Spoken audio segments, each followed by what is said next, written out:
Ro'zadorlarning buyuk mukofoti.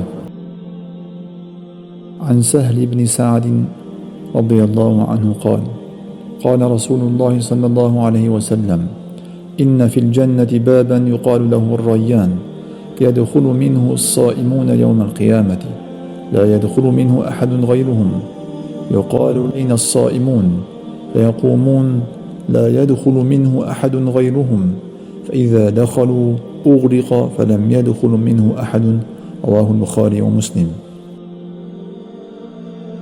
Sahl ibn Sa'd radhiyallohu anhudan rivoyat qilinadi.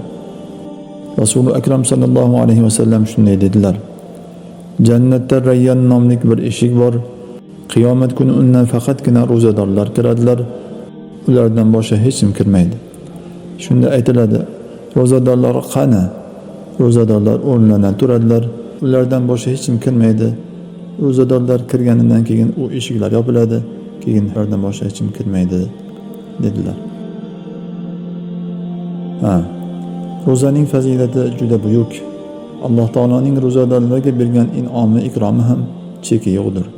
Chunki ro'zadorlar Ramazon ro'zalarida o'zlarini taom yeyishdan, ichimlik ichishdan va nafs xohishlaridan o'zlarini tiyadilar, sabr qiladilar.